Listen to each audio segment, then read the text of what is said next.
मुख्यमंत्री देवेंद्र फडणवीस यांनी मोदींच्या आवाहनाला प्रतिसाद दिलाय। विशेष विमानाऐवजी फडणवीसांनी इंडिगो विमानाने प्रवास केलाय।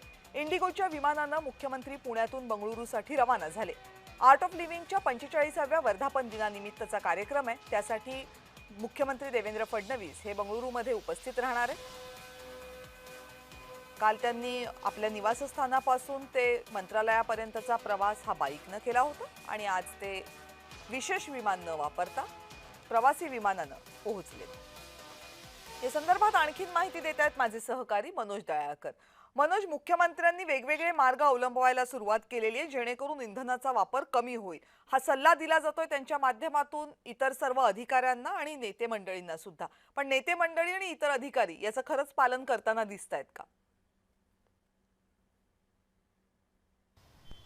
बरोबर कविता मॅडम, आपण बघतो पंतप्रधान नरेंद्र मोदी यांनी काटकसरीचा आव्हान केल्यानंतर या ठिकाणी मुख्यमंत्री वेगवेगळ्या पद्धतीने कशा पद्धतीने आपण काटकसर करू शकतो याचा आपण दृश्य देखील बघू शकतो। काल देखील मुख्यमंत्री देवेंद्र फडणवीस यांनी वर्षा निवासस्थानातून थेट विधान भवन आणि विधान भवन टू थेट मंत्रालय आणि मंत्रालय टू थेट वर्षा निवासन बघितलं तर बाईकने हा प्रवास केलेला आहे। आणि त्यानंतर आजचा दिवस आहे तो बघितलं तर मुख्यमंत्री देवेंद्र फडणवीस हे सोलापूरच्या दौऱ्यावरती होते, पण संध्याकाळी त्यांचा कार्यक्रम हा बंगळुरू येथे आयोजित होता। आर्ट ऑफ लिव्हिंगच्या कार्यक्रमाला बंगळुरू येथे ते उपस्थित राहणार होते आणि तेव्हा त्यांनी विशेष विमान न वापरता इंडिगो विमानांनी थेट बंगळुरूसाठी प्रयाण केलेलं आहे। आणि या ठिकाणी आपण बघितलं तर वेगवेगळ्या पद्धतीने कशा पद्धतीने काटकसर करू शकता येईल असं संपूर्ण जे दृश्य आहे ते मुख्यमंत्री दाखवत आहेत। आणि आपण बघतो या ठिकाणी जे भाजपचे मंत्री देखील आहेत तसंच अनेक नेते मंत्री देखील आहेत ते या ठिकाणी वेगवेगळ्या आपले जे ताफा आहे तो या ठिकाणी कमी केलेला आहे आणि कशा पद्धतीने आपण काटकसरू शकतो त्यासाठी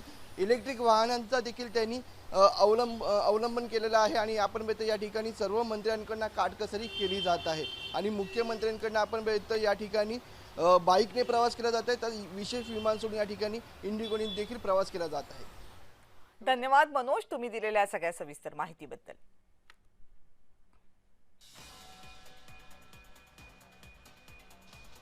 मुख्यमंत्री देवेंद्र फडणवीसांनी आज प्रवास करण्यासाठी स्वतंत्र विमानाला नाही तर प्रवासी विमानाला पसंती दिली जेणेकरून इंधनाचा वापर कमी व्हावा।